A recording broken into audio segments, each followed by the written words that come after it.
Alrighty, good morning everyone and welcome to today's webcast brought to you by Pure Storage. The VMware User Group, or VMUG, is an independent, global, customer-led organization created to maximize members' use of VMware and partner solutions through knowledge, sharing, training, collaboration, and events. Please get connected to a local VMUG community near you at myvmug.com. We have chapters all over the country. And then please use the Q&A function rather than the chat for all questions to our panelists today. This will help us keep track of who asked the question at what time and if the question was answered. So please use the Q&A function rather than the chat. And then I know everyone wants to know if the session is recorded. This session will be recorded and it will be sent out as well as posted onto the VMUG YouTube page. So without further ado, I'll turn things over to our people at Pure Storage. Thanks, Tristan. Get this up on the screen here. And good morning or good afternoon for everyone out there. We've got afternoon for David. He's on the East Coast. I'm on the West Coast, so it's morning, mid-morning here. And thanks for joining our session today on elevating VMware Cloud Foundation with FlashArray. VCF 9 was released earlier this summer and is a major shift. And there's a lot of things that pertain to storage. So sort of a high level of the agenda, we'll talk about VCF with Pure Storage, what the value is that we bring to the table when you're using VCF with Pure Storage, and also the caveats and things to consider when it comes to external storage and VCF. So I'm going to be your host today. My name is Matthew Webb. I'm a field solutions architect in the field for Pure Storage for virtualization. So what that means is I specialize in virtualization. I work with customers to adopt our solutions in virtualized environments. I'm based out of the West Coast here in Portland, Oregon. So David, you want to do a quick intro? Yeah, sure. Basically, there's no reason for me to reiterate what Matt did. Or does. I do exactly the same thing that he does. I just do it on the East Coast. We split the United States, or more importantly, we split North America because we also cover Canada to cover everything virtualization and VMware related as it pertains to Pure. Yeah, and to kind of interject something here real quick, reach out to us on LinkedIn. That's probably where our social footprint is. I'm not highly on Twitter, but you can find me active on LinkedIn. Same for David Stevens. Or find us through your Pure Storage account team. We are field facing. We work with clients day to day and happy to engage with anyone that's on this call looking to adopt VCF with FlashArray and Pure Storage. Over to you, David. All right. Yeah, so today we want to share a snapshot of why Pure Storage is trusted by so many people across the world who are looking to take advantage of storage behind VMware. We deliver, as it says on this slide here, the world's most advanced data storage platform. And I honestly 100% believe in this, even though it is kind of a marketing slide. We're not just selling hardware, we're offering a unified storage as a service experience that works across all your on-premises environment, the cloud, and hybrid environments. And so what this really means is we're built on a proven non-disruptive evergreen architecture, and I'll explain what that means shortly. It gives you the ability to easily save time, money, and energy. And this core promise that we make is a preferred choice for leading brands and giving us one of the highest net promoter scores in the industry, as you see on here. And just to give you a little background, that net promoter score that's 81 on the screen, that is on a sliding scale between -100 and +100. We're competing with Apple in these ranges when we look at our NPS numbers. So this includes everything you see on here. Includes 40% of U.S. federal agencies, including 3 branches of the DoD, and roughly 63% of Fortune 500 companies. When organizations, like Domino's and ServiceNow and Comcast bet their most critical data on us, it speaks volumes about the performance, reliability, and simplicity of the Pure platform. Their success is a clear indicator of how the platform scales to meet the needs of any large enterprises. And so as you see, it says, we've been recognized 6 times as a great place to work in technology.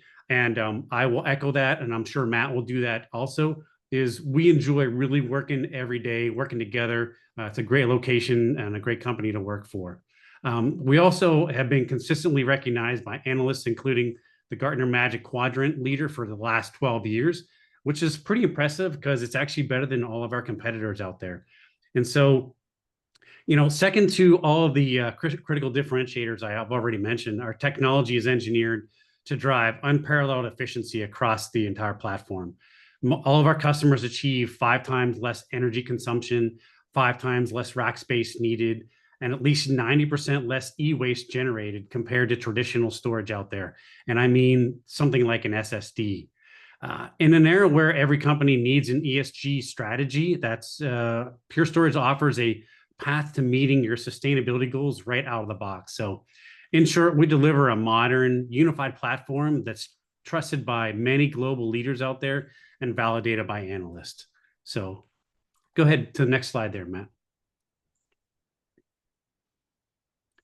So what are we looking at when we talk about VMware Cloud Foundation? I think you all are on this webinar to listen to us because you understand the value in VMware Cloud Foundation, or more importantly, you want to understand how we integrate with the platform.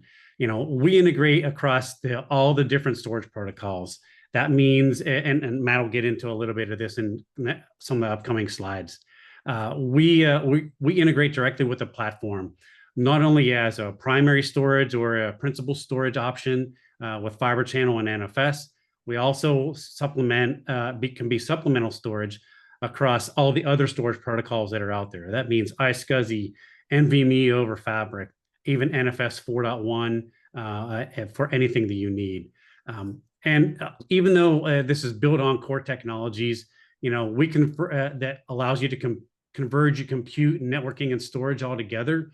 We're there behind the scenes, making sure that you can get the best performance and efficiency for your VMware Cloud Foundation organization.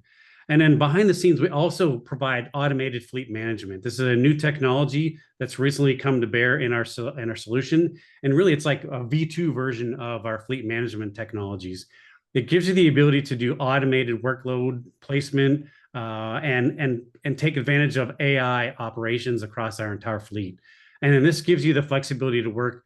This gives us the flexibility to work with your infrastructure, no matter what you're running internally. So with that, go ahead to the next slide there, Matt. I'll let you take over. Yeah. So now let's double click a little bit into VCF because we know you guys are users. This is a more technical audience. We are technical solutions architects. This is the stuff we care about.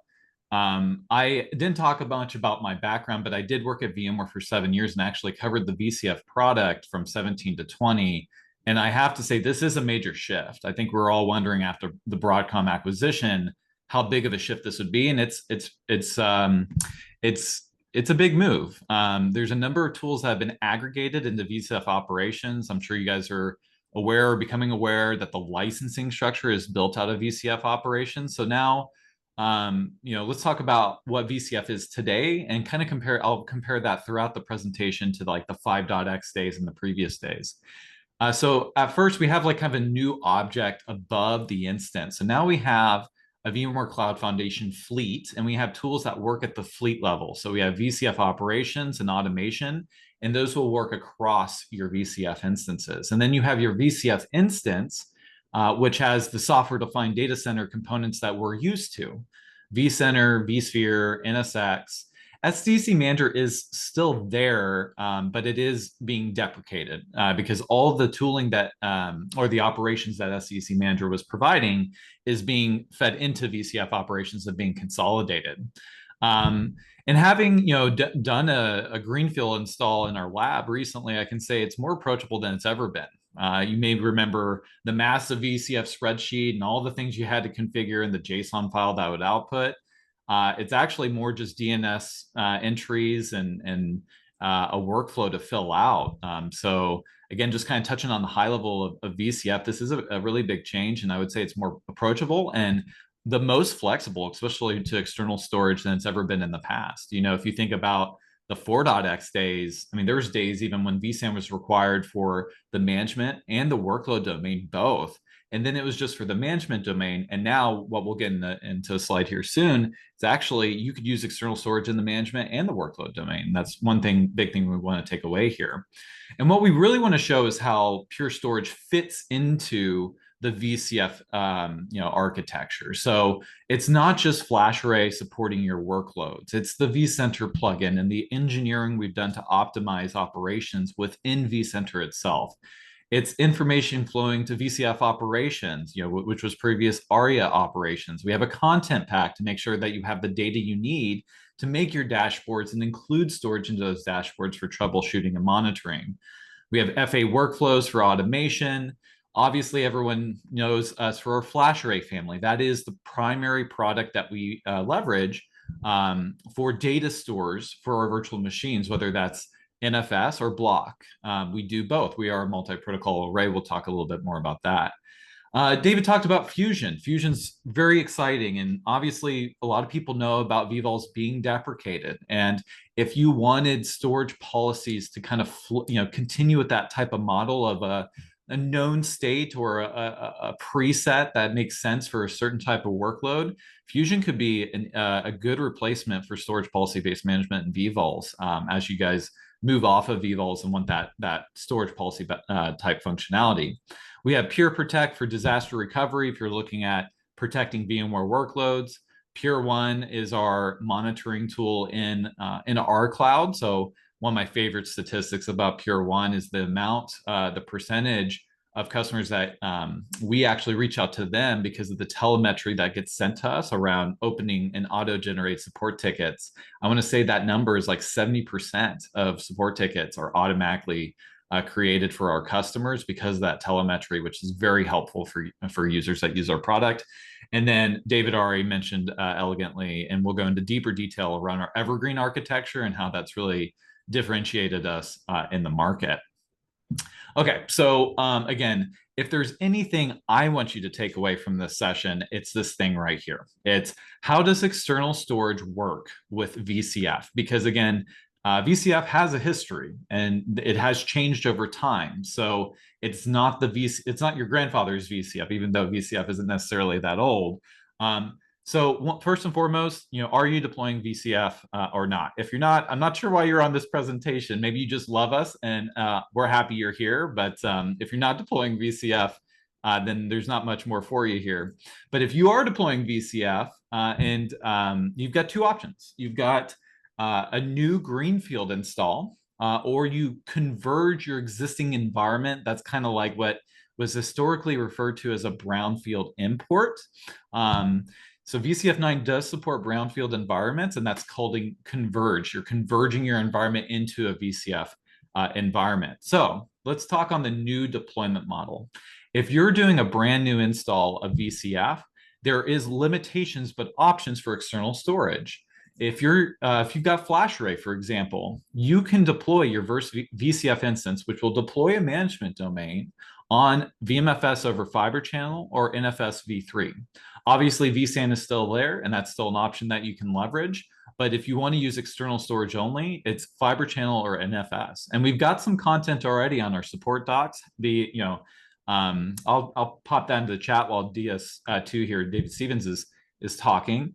Essentially, we've got documentation around what that looks like in both a Fiber Channel implementation or NFS implementation.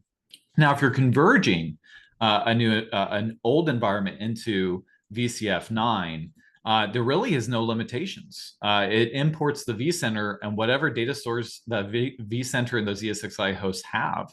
So again, I'm just going to reemphasize, I sound like a broken record here, but this is the number one thing I think I want you to take away, is that VCF 9 is the most flexible for external storage that VCF has ever had. So you can bring your FlashArray environment into VCF 9. It's just making sure, how am I going into VCF 9, which there's already a ton of work that you're looking into around prereqs of importing an existing environment or starting a new greenfield environment into that. So just kind of like, I'm big on, at least showing something in the UI to prove what I'm saying. And it always helps because we're users, right? I'd like to see it in the UI. This is the VCF installer that I went through about a month and a half ago on the storage specific point. And so you can see here I'm using NFS v3. NFS is a great option for FlashArray. We actually have some really cool functionality around monitoring and auto directory to see per VM statistics. At the end of the day, NFS v3 I think is the easiest way to deploy VCF9 in a new instance on FlashArray, because all you have to do is create the share and then put that information like you see here on the screen. If you do Fiber Channel, there is some prerequisites that you have to do. You've got to go ahead and discover your paths. You've got to connect it to the ESXi host before you start going through the installer, right? So there's some prereqs you have to do there. Not a ton of extra work, but a little bit of extra work. NFS is, I think, a little bit more streamlined, but you can make that call for yourself once you do the research. So now we're going to get into Pure Storage for VCF. Like, what's the value that you get with Pure Storage and VCF? And I'll turn it over to David. Started talking almost before I was off mute. So yeah, love Zoom, right? So yeah, this slide really says it all. I mean, we believe in built-in features, not bolt-on afterwards, which is what I have to say a lot of our competitors are doing. They've been around many years longer than we have, so we've been able to take advantage of that. But you're going to find out that there are no bolt-on features or afterthoughts for our solution. Everything you see here is natively integrated into the Purity operating environment. You can think of that as the firmware or the operating system, however you want to think of it. You don't need to purchase, install, or manage separate software or appliances to make all this work. This integration is what makes our platform so simple, resilient, and powerful. And we can group these features into 3 main themes. So with Purity, you get unified block and file services.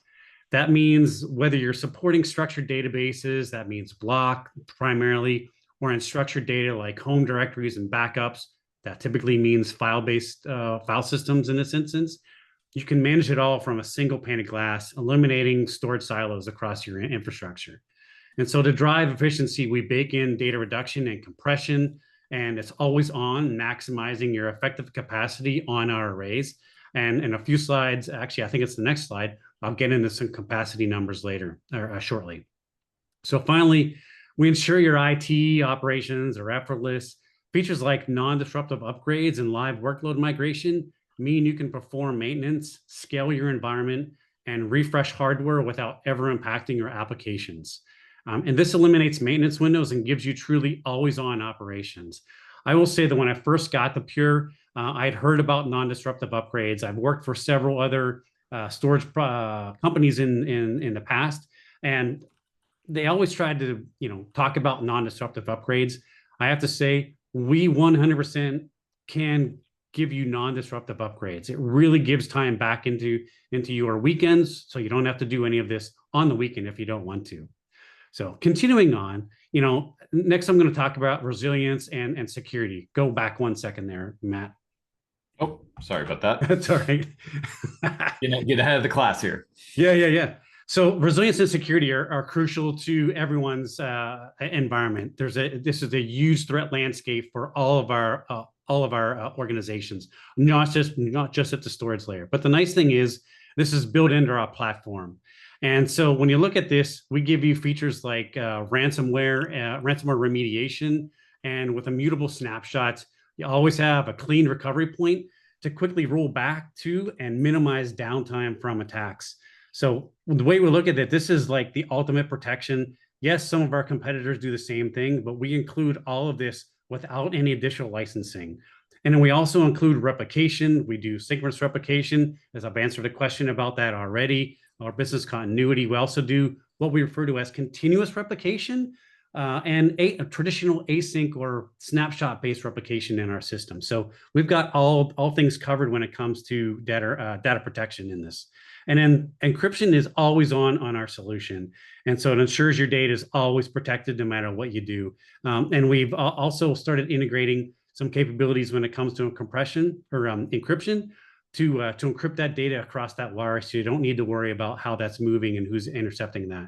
So finally, we bake in quality of service into the solution as well, which is really cool. You can do this at the VMware level and decide whether or not you want to do quality of service on a data store or a VM, and that's just baked into our solution. You don't need to do anything else to make it work.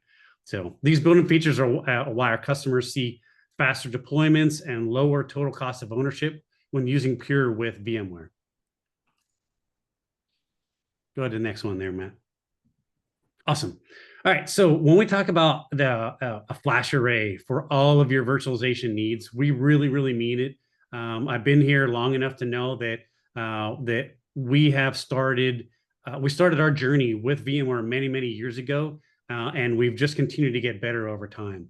So every flash array runs the same Purity software, which is the operating environment I mentioned earlier, meaning it offers the same management and simplicity and non-disruptive upgrades and everything I've mentioned all across all those solutions you see on the screen. There's no reason that you would have to learn something new when you want to use one of the other systems in here. That's not the case with some of our competitor solutions. So just keep that in mind. So let's start at the top with our extreme performance arrays. That's our FlashArray XL. It's our powerhouse. It's optimized for maximum performance and scale.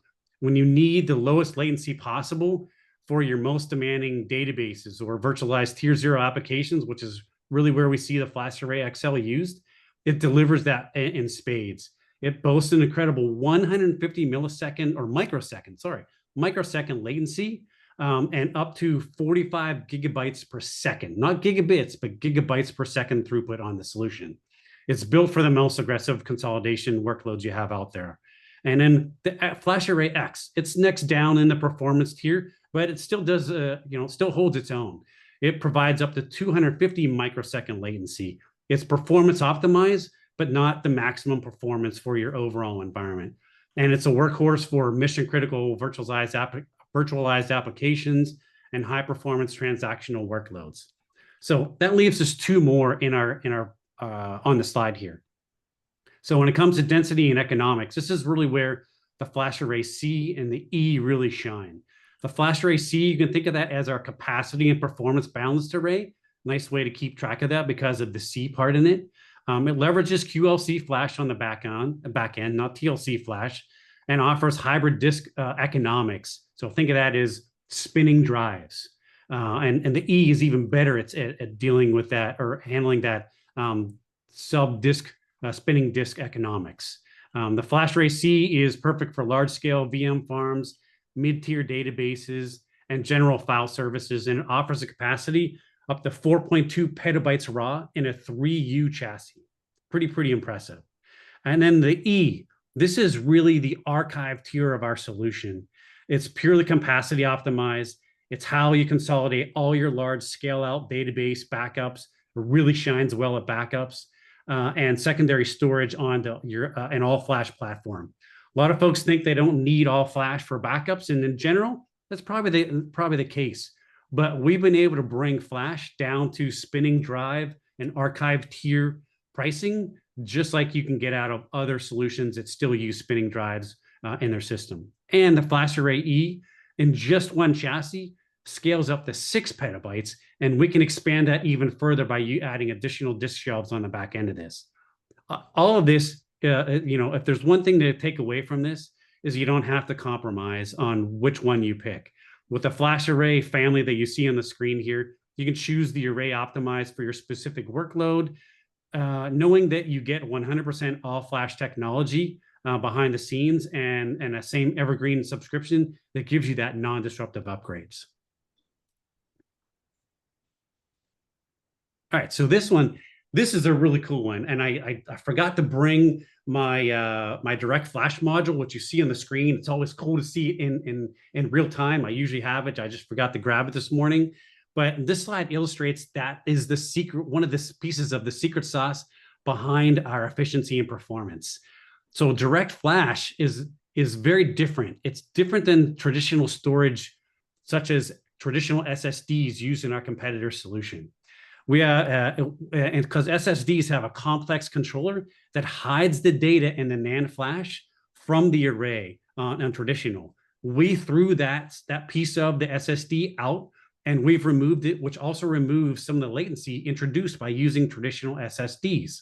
So direct flash is a co-designed approach that we've taken. Our co-founder, actually our founder, who's still around today, figured this out many years ago, which is why we now have direct flash modules and we don't use traditional SSDs that you see in the market. There's no hidden flash. Our arrays and Purity is able to have 100% visibility of all the NAND flash on the system across all the direct flash modules in the system. So this allows us to control wear leveling and garbage collection that happens on traditional SSDs in the system. We also have globally software-defined infrastructure, because that means that we can achieve global data reduction across the entire array, not just at a single SSD. And then we're super ultra dense, as I mentioned, in the FlashArray E. We're using QLC technology, and this direct flash module today offers 150 terabytes. Today, the largest SSD you can get in a system is 68 terabytes. So we're more than double, we're more than double what you can get in a traditional SSD. And soon, in January, I believe it is, we're going to have one of these modules that can hold 300 terabytes. So those numbers I mentioned before are just going to double in size as we continue to add 300 terabyte direct flash modules to our system. So in short, it's the engine behind our system, and it's really, really cool technology. So if you ever go to any sessions and you see Matt and I there, really want to encourage you to come by. One of us will probably have a direct flash module to show you this. All right.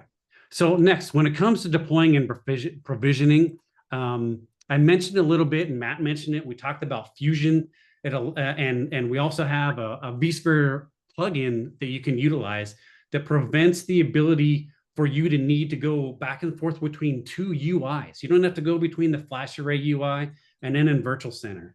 If you want to deploy a new data store, it's going to be 5 questions in the wizard in our plugin, and we literally go off and do what we need to do on the array, come back, refresh and tell the ESX hosts to do what they need to do, and whammo, you have a data store that you can easily start putting VMs on really, really fast. If it were Matt and I behind the scenes trying to do this, I'm doing the array part, he's doing the vSphere part, we wouldn't be able to do it anywhere. We wouldn't be able to do it any faster than what the plugin can do it today, because it's all API driven, and that's the way our entire solution is architected. Everything is an API call, so even when you use our UI, it's making direct API calls behind the scenes. I've already kind of covered non-disruptive everything, but when I talked about synchronous and asynchronous and continuous replication, but that's one of the ways we do this. We also had mirrored NVRAM behind the scenes. I talked about our stateless controller architecture. We've removed that piece from our direct flash modules. All components in the system are hot swappable. So that means that's why we can do non-disruptive upgrades for our system. We have, in a later slide, I'll talk about this a little bit more, so I'm going to pause right there on that piece, but I think you'll be pretty impressed on what we can do. We have 99% uptime on this whole thing. So go ahead, you're good. So we support any storage protocol out there, as you see: fiber channel, iSCSI, SCSI protocols, NVMe protocols, vVols. Although they are deprecated today, we still support them. You don't need to run off if you're using them today and get off of them before the next release. We support you no matter how that works. So I won't dwell on this slide, and I'll send it back over to Matt. But a good thing to add here, someone called this out in the Q&A that we'll just repeat out here.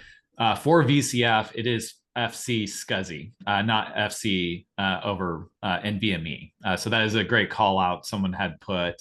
That's for the initial VCF instances. NVMe over Fabric is supported as additional data store types, but in like a greenfield install, it is FC SCSI. Yep, that's a really good call out.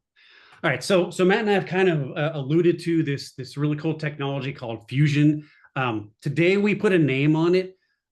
Tomorrow it's going to be just the way you do things on a pure flash array. There's no additional license. It's embedded into Purity, the operating environment that runs on our arrays, and it gives you, it's fully backwards compatible with previous versions of arrays as well. It eliminates risk and enforces proper configuration. So as this diagram is showing, you see in the center, think of that as a virtual moderator that gives all the arrays the ability to understand what every other array is doing in your fleet. So now you don't need to treat each of your arrays as an individual island of storage. You can bring it together using Fusion and create a fleet out of all your arrays. So what this does is this kind of brings the cloud operating brings the cloud operating model directly into your private cloud or your private storage in your data centers. And now you can do things like you would do in the cloud. So today, when you say I need, let's pick Azure, because I always remember those terms. I always forget the ones for AWS. If you need to have a certain type of storage, like a premium V2 SSD on Azure, you just ask for it, and behind the scenes, it's automatically provisioned for you. That's the same kind of concept we have built using Fusion. This is our version 2 of the solution, because version 1 we literally just threw away and scrapped it, took a few pieces from it, and this is completely rebuilt from the ground up.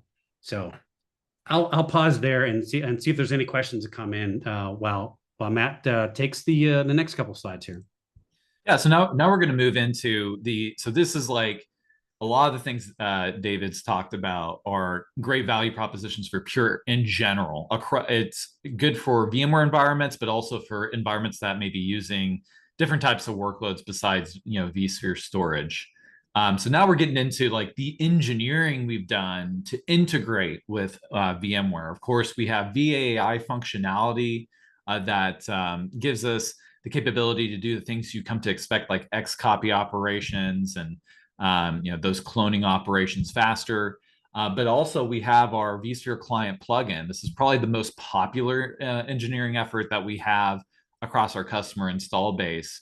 There's really 2 things that the client plugin provides to us. One is visibility. Like storage administrators can benefit for their VMware administrators to know which arrays are housing what data stores. And that's simple to do if you have the plugin. It's a little bit more cumbersome to pull up serial numbers and then correlate it. But when you have the plugin, you just go click on a data store and you say it's on this flash array. So if you have multiple flash arrays, you just click on it and now you've got that information. So information at your fingertips that would be in Purity is bubbled up through vCenter. Things like workload percentage. That's one of my favorite metrics that I have here that we didn't necessarily have at other storage manufacturers I worked with, which is taking a combination of compute, memory, and storage processing inside the array and give you a number of like, when is it full from a performance perspective, not just a capacity perspective. Everyone's got the capacity number, but how do I know? How can I correlate maybe a performance issue with, am I overloading the array or not? So that too gets bubbled up into the vSphere plugin. So it's the visibility that really makes the vSphere client plugin powerful, as well as having these operations at a different object level that just make the day-to-day so much easier. So maybe I added a new host into the cluster and I need to update the WWNs or the IQNs in Purity. That's just a simple right-click operation in vCenter if I have the plugin. I didn't have to go take those manually and go to the right setting inside of the ESXi host, put it into Purity. I just right-click update host group and bada bing, bada boom, I've got it, right? And then also the other operations that would take you a combination of going into vCenter and into Purity, now just in vCenter. So if I want to create a new data store, or I want to modify an existing data store, it doesn't matter if that's VMFS or NFS, or if I want to run things like unmap.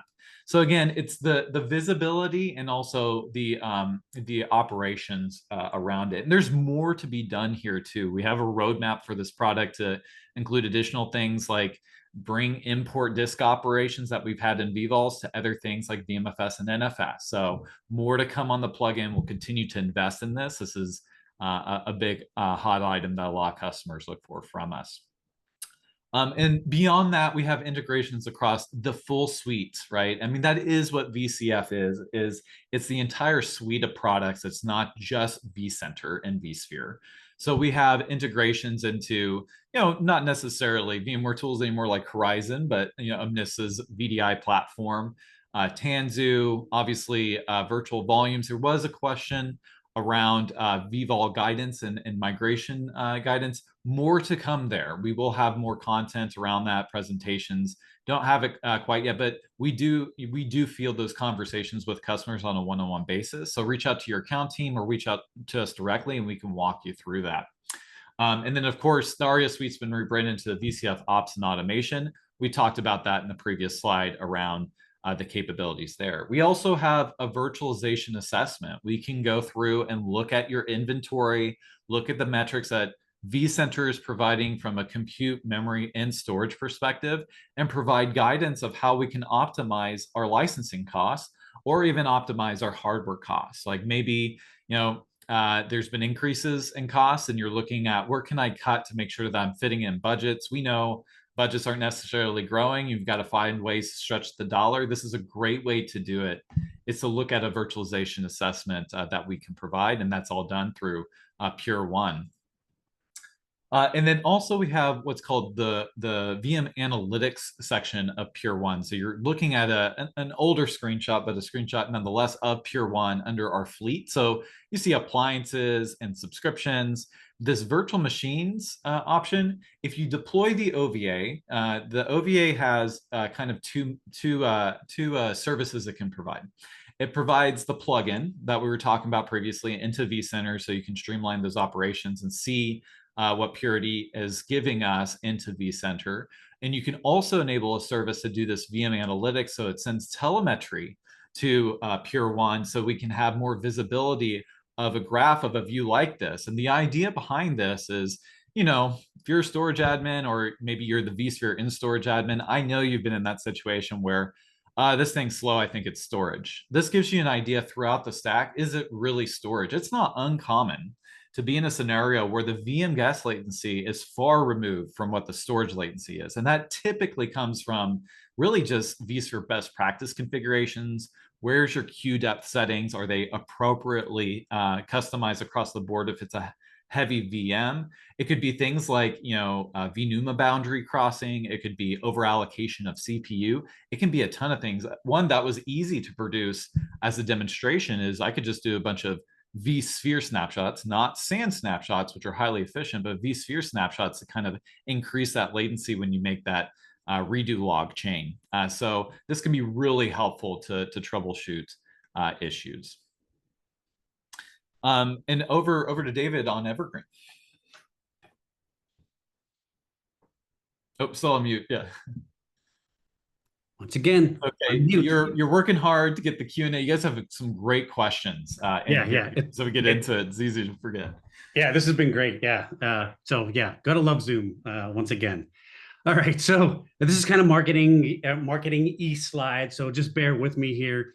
Everything we've discussed up to this point, all the advanced hardware features, unified Purity software, direct flash, and all that stuff, it converges into our Evergreen service. And so we haven't really described that too much. So that's where I'll try to go into there. It's a different way to consume your storage.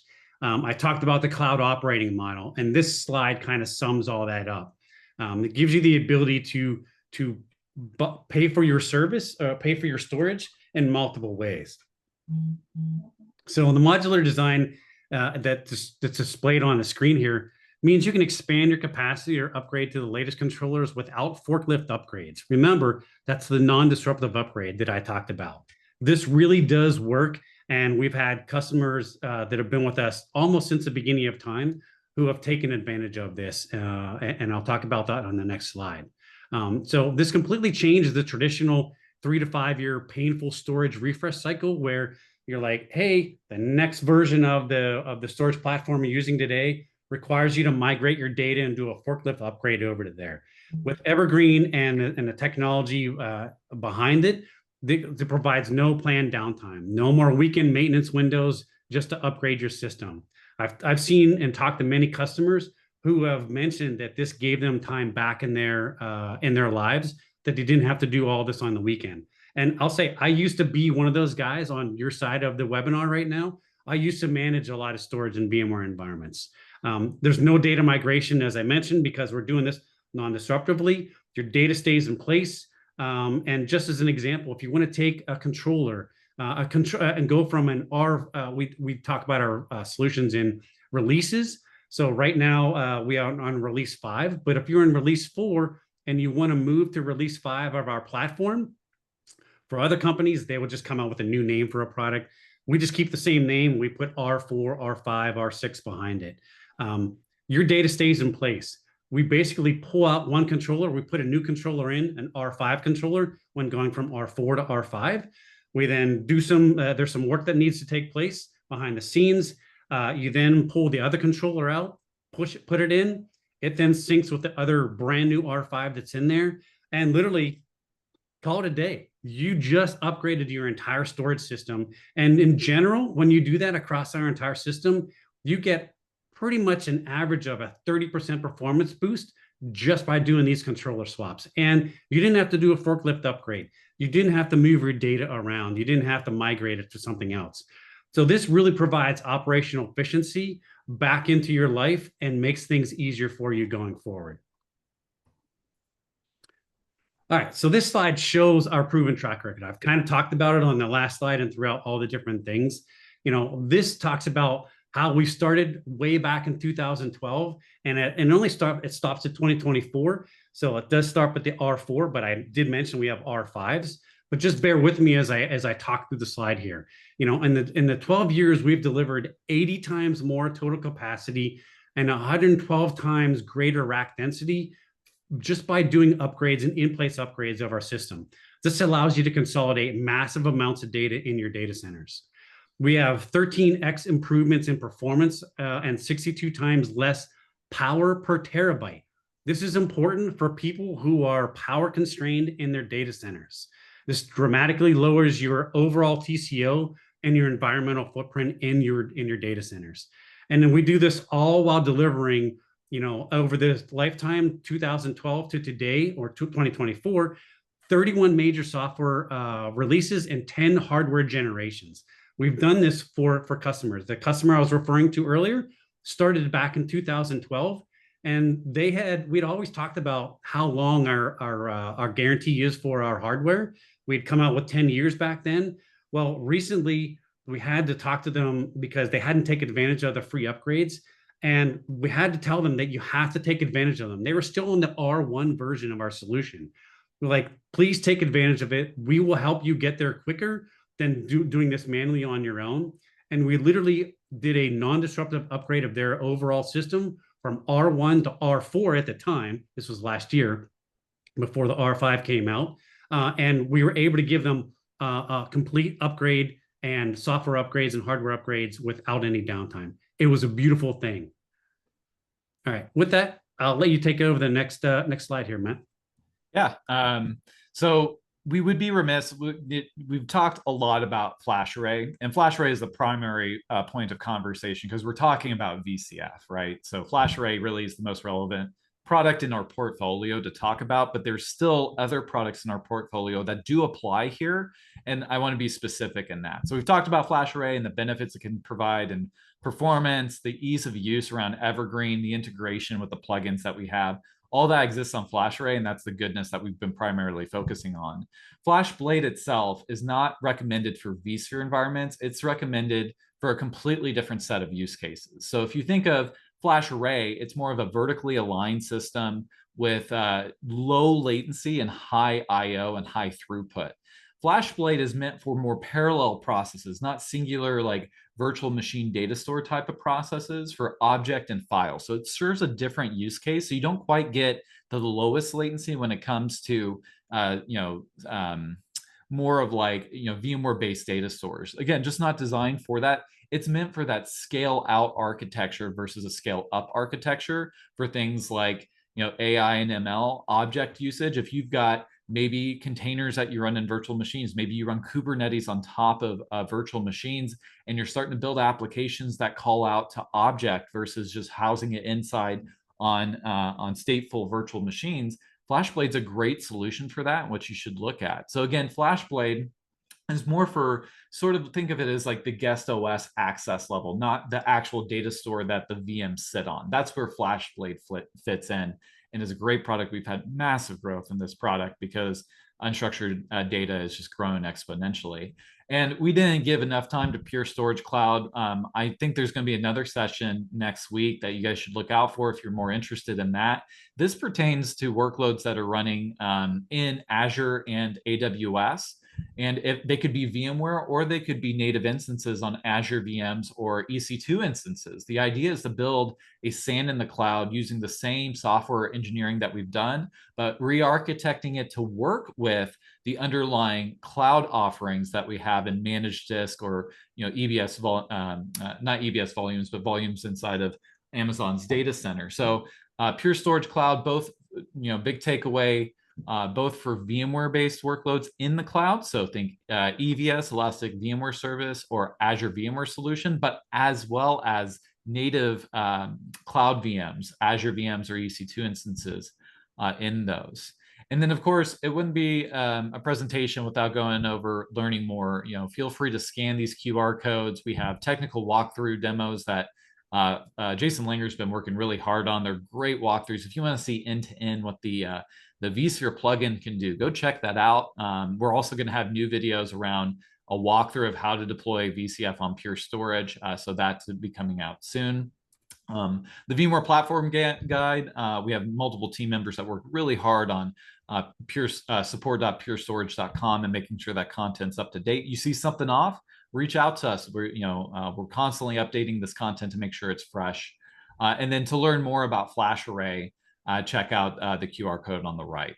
So that pretty much wraps up our presentation. I think what I'll do is turn it over to Tristan. We'll continue to monitor the chat for any additional questions. Actually, I'll pause there. David, any additional questions maybe we need to tackle live before we turn it over to Tristan? Yeah, I mean, no, I'll answer this last question that's in here. And then I think we're in good shape. If you still have other questions while Tristan's talking, by all means, go ahead and toss them in the Q&A. Cool. All right, Tristan, over to you. Great. Awesome. Let me share my screen.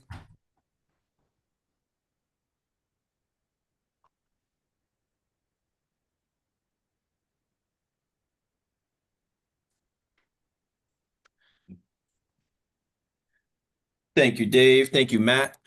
For all of our attendees, please scan this QR code to see all future webcasts bringing you a variety of content. You can scan this QR code with your phone. Thank you all for joining. As I mentioned in the beginning, this session was recorded. It will be sent out in an email as well as posted onto our VMUG YouTube channel. Once this webcast comes to a close, you will be prompted to fill out a survey. Please fill out this survey. This helps provide you fresh, relevant content in future webcasts. So as soon as this webinar ends, please fill out that survey. It should not take you any more than 30 seconds. And then lastly, use code COMMUNITY for 10% off a 1-year VMUG Advantage membership. And I'll add in that Dave and Matt will have a presentation next week for the global virtual event, so please tune in. There will be a variety of sessions next week, November 6th, for the global virtual event. So we're looking forward to seeing you all there as well. Thank you all.